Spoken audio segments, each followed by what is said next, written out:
Welcome back, Rick Wilson. Molly Jong-Fast, as always, a pleasure to be with you on this fine day. The Qataris are giving Donald Trump a jet. A fancy jet, a 747-800, which is very large and was decorated by some combination of Saddam, Liberace, and somebody who went buck wild with a hot glue gun and glitter. I understand that this is a complete authoritarian creep, but it is worth for a minute just realizing that we have sort of given up. Congress has given up on the idea that presidents aren't supposed to use the presidency to make money. They have completely given up on that. You're 100% correct. They now believe that the only corrupt thing in the White House could be Hunter Biden selling some oil paintings. This is all just perfectly normal to them. And let's put this Right. down for what it is. This is a bribe. The Qataris are paying Trump a bribe. It's Right. about a, Oh, a yeah. $500 million airplane. It's a bribe. Yeah. Well, they're doing it because they know what Trump is like, right? I mean, they know that it's pay for play with Donald Trump. And Donald Trump, Uh, I mean, even in the correct. lesser, right?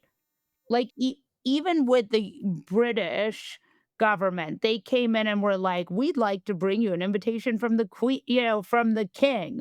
Like that is in itself a bribe too. I mean, right? This is the Sure. whole way of doing business. If we were looking at some other country and at their government doing this, we would say, wow, that country is really corrupt. We would say that's remarkably shady. That's not first world business practices.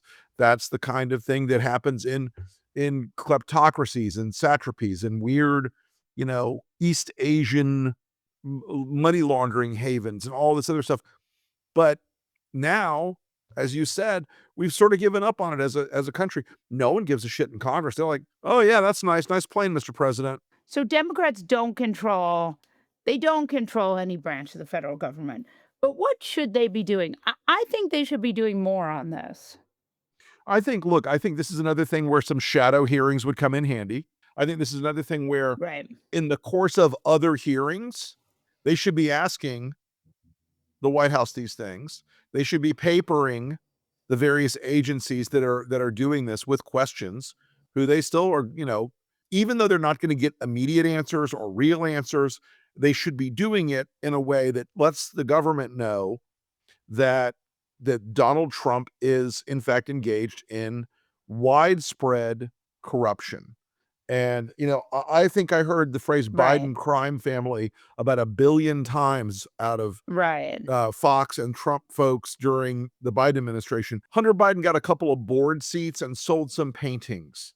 Add all that up, and what's going on right now is like 1,000 times that every single day in their crypto scam, in these real estate scams that they're doing overseas, getting a plane as a gift, these supposed investments in America that are coming in from all these Gulf states.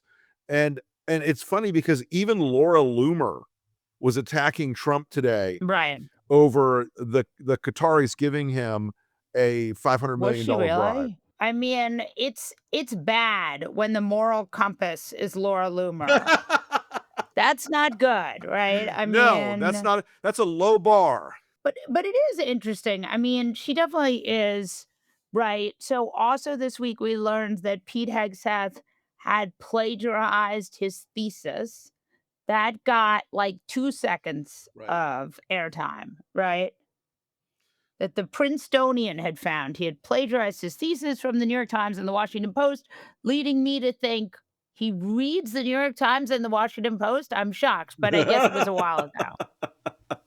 No, look, I mean, I would say this, in many other administrations, a plagiarism scandal would be disqualifying. But when you look at the biggest influencers on the right, several of them, Ben Dominic, Benny Johnson, a whole bunch of these folks are known plagiarists, and that doesn't affect their position inside the MAGA universe at all. So why would it Right. why would it, disqualify Pete Hegseth? He's and look in the catalog of Pete Hegseth's many sins, Plagiarism is actually kinda low on the food chain. Well, I mean, I'm still a little impressed that he, plagiarized from, like, real legit Right, outlets. right, right, and not like the golden book of defense policy or something. Right, right, or, like, you'll remember that the other person, who was famous for plagiarizing, though it turned out to be plagiarizing himself, was everyone's Would that be the great favorite, economist Ron Vara? Ron Vara. Ron Vara. Ron Vara. Ugh. By the way, we haven't seen him so much since they've ruined the I was just gonna economy. say, have you noticed that he's sort of I mean, maybe he and Elon are Peter in, like, the witness Navarro. protection program or something. Well, I feel like they're gonna put Peter Navarro in, he's gonna get some other job because now this administration, Trump doesn't fire people, he just moves them around. Right. So he's gonna be like HUD Secretary. Who knows? I mean, you could easily see that, I think, of Trump, not wanting to as they say, he doesn't wanna give the media a scalp. So, you Right. could easily see him saying, So you could "Hey, see. you're gonna be the ambassador to the United Nations Economic Council," or I don't know, I mean, make some Right, bullshit up. some fakey job. Right, right, Yeah, right. but what is happening behind the scenes, and I do think this is real important and also interesting, is that Trump seems to acknowledge that he fucked up with the tariffs, right? Oh, he Because they knows are it, he knows it. frantically trying to make a deal behind the scenes in Switzerland. I like that they're like, we brought peace to India and Pakistan. That was yesterday, Right? and then India was like, "Not so fast, bitch." Yeah. And then today, It was like, right? "Ahem." And then today, and by the way, yeah, we'll see how long that India-Pakistan peace deal negotiated by Marco Rubio, who wasn't even That there everyone when in India and in Pakistan says, "The fuck are you Pakistan's talking about?" talking about. But we'll see. But the with the stuff in Switzerland where they're trying to negotiate a trade deal, Trump said it went very, very well. You think it went very, very well? Knowing what a truthful interlocutor Donald Trump tends to be, I would say that this is about as real as, a Trump University. This is bullshit. He's lying. And the Chinese, if they do what they've done lately, within a day or so will say, nothing was accomplished in these talks. We're back at stage 0. I think the other thing that's going on here, though, is Trump needs to keep the market juiced. He needs to keep the stock market moving because Right. if reality does catch up on the stock market and he's unable to rely on that as a major indicator and it crashes because of this insane trade war, I think at that point we're in really weird deep water. So let's talk about what that looks like really weird deep water because there are right now lots and lots of empty or semi-empty ports, Right. container ships. Like we see the slow roll here. Mhm. There is no world, even if they, and I don't think China is going to do this, but even if tomorrow China was like, we did it, trade, we're done, we have a deal, which is what Trump needs. Even then, we still have a inflationary chokehold that is, I 100%. mean, I don't, right, that's 3 weeks. 3 weeks, 4 weeks, 5 weeks behind. We It's are right, COVID. we are right now, as of now, shelves are starting to empty out in major retailers, Right. and there are no ships waiting to refill those shelves, and if those ships tomorrow, if you said, "Okay, it's all over," if Trump dropped dead tomorrow and the new president said, "China, back to where we were," Even better, even if right? China Even if he wanted said, to do that, and I'm not right, sure they which it want to at doesn't this point. necessarily want to. I Right, think at this point, they've got exactly. the bit in their teeth and they're not playing around. But if they Right. wanted to, it's gonna take a month to turn all those factories back on, bring all those people back in, get new orders in the door. Then a month after that, the ships will be loaded. It takes about 3 weeks for them to cross the Pacific, 2 weeks, let's call it, to cross the Pacific. It takes about a week from the minute the ship gets there to the minute stuff starts being distributed. So we're talking about July, mid-July, if it happened today. I think Yeah. we're in a much deeper hole than anybody wants to acknowledge, especially the market, and especially a lot of Yeah. folks in the media who've been following the daily Trump statement and not the bigger macroeconomic picture for American consumers. which is hard to do. I 100%. admit it's a hard story to cover. People need to stop repeating what the administration says, okay? Stop Yes, it, right? They did not make peace with India and Pakistan. right. It did not happen. They did not They make a have deal with not. China this weekend. Right, The right, UK which trade they deal was a needed. nothing burger, and when they claim it's the biggest thing ever, you shouldn't just repeat, It's not. "It's the biggest thing ever."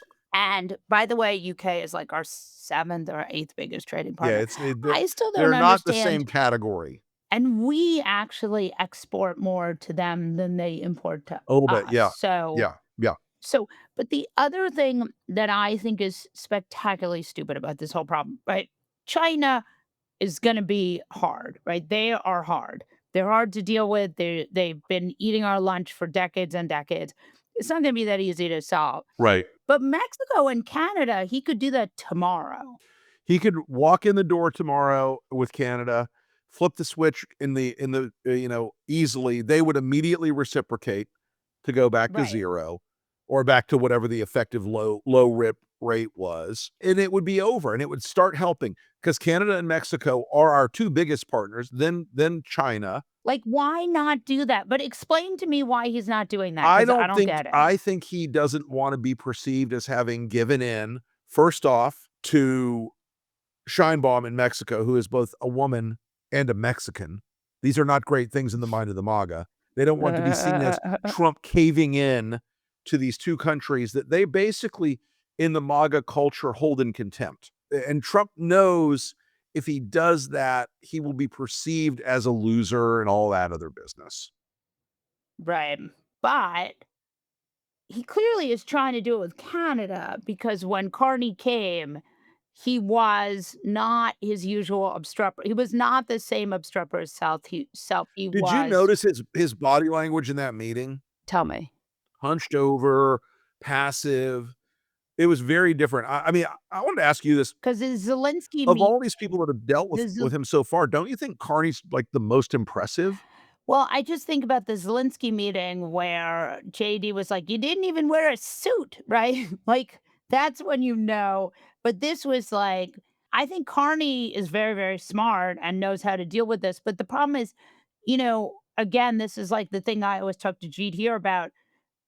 He's living over a crack house. So there's only so much you can do when you're right, Yes. when the big economy is completely crazy.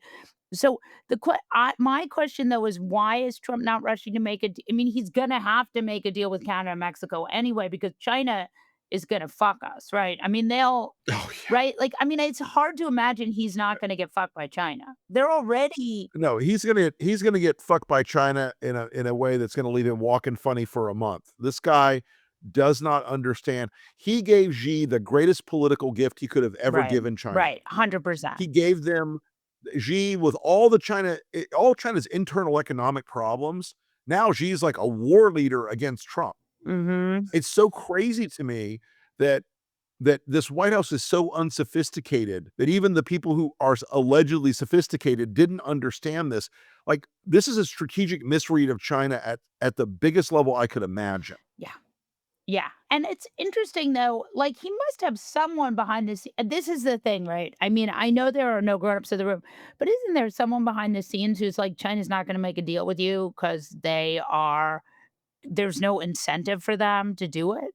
I think that Marco will never say that to him because it will be seen as defiance. Right. Even though I think Marco knows that, I think Rubio knows that at some level. Marco is not completely unsophisticated about what's going on in China. Marco is a big China hawk Right, for a no, I long time, know. remember. But I don't think he wants to tell Trump the truth because Trump has invested everything in this. This is his signature issue now. Even bigger than immigration, this is the defining issue of the Trump first, 100 and whatever days it is now, because it is the only thing that has changed this country at every level, fundamentally. Immigration's a big deal and a terrible, terrible abuse of their power, but this is like prices in Walmart and Target and the pharmacy and your grocery store are changing But for the worse because of this one but decision does he know across the that? board. Because, like, clearly he started I think he panicking. does know that because he's trying to do this, like, austerity bullshit with, Right. I like, love that $1 or window. $2. Yeah. Yeah, I was like, "Okay, comrade, do you control the means of It's production? amazing. I mean, they hate Will the capitalism. beet harvest be bountiful?" Why do they hate capitalism? I don't know, Molly, because it seems to me, I'm a free markets guy. It seems to me that telling people what they can purchase, how many items of a given product they could purchase, strikes me as planned economy stuff. This is doesn't sound like American capitalism in action. So let's sort of do a few minutes on where we are right now. Trump is going to try to make a trade deal with Canada. I think Canada, it's going to be on and off. He has this couple of other sort of things going. I mean, what do you sort of want, like, as you're looking at the House is still trying to pass a budget. It is, Right. they are nowhere. Everything I've heard from people in DC, in the legislative process, in the Senate and the House in the last week is that Mike Johnson is spinning his wheels and the mud's flying everywhere, but this is not at this point, this is not happening. Right. They're not doing a tax bill that is gonna add $5 trillion to the deficit or to the debt, excuse me, Actually, you know what? and $1 trillion to the I just deficit. want to add something. Donald Trump, as we were recording this, just truths, and we use that in scare quotes, that he has a China deal. Okay. You'll notice US announces China deal in Geneva. Okay. So we'll see what this looks like, but I would not breathlessly report a China deal. I would not breathlessly report that either. I would be very, very extremely cautious. I would be extremely cautious if I were the markets in accepting this. But, if as always, there's a bunch of mysterious buying of futures tomorrow Right. for an uptick in the market, surprise, I wouldn't be shocked to see the same game that has been played 3 or 4 times now. Yeah, not as big in scale as the first time when Trump gave Wall Street a heads up privately, but I Do think we that know he I did think that that for sure? Was it his tweet that said, it was his time to buy tweet. yeah, Yeah, I yeah, mean, look, I don't know one reason why China would take a deal right now. yeah, Why would they take a deal today when they can drag this out and get more out of him? This is, I think, perhaps the concept of a deal yeah. Yeah, yeah, yeah. rather than a deal. Yeah.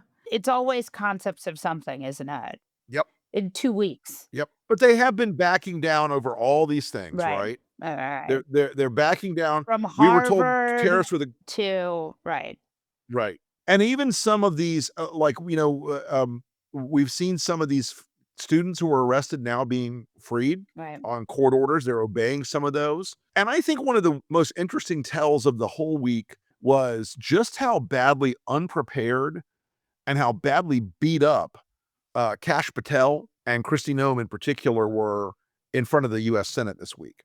They were not ready Yeah. to be questioned. They don't have their budgets ready. That was They don't have amazing. They have they no I idea mean, what's going I on. think I mean, a gold star to Chris Murphy, who was like, "Fuck it, Unbelievable. I'll do it." Yeah.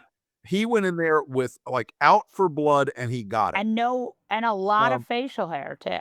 Out for blood with lots of facial hair, Chris he Murphy. is he listen, I think he's got the sort of Viking berserker gang spirit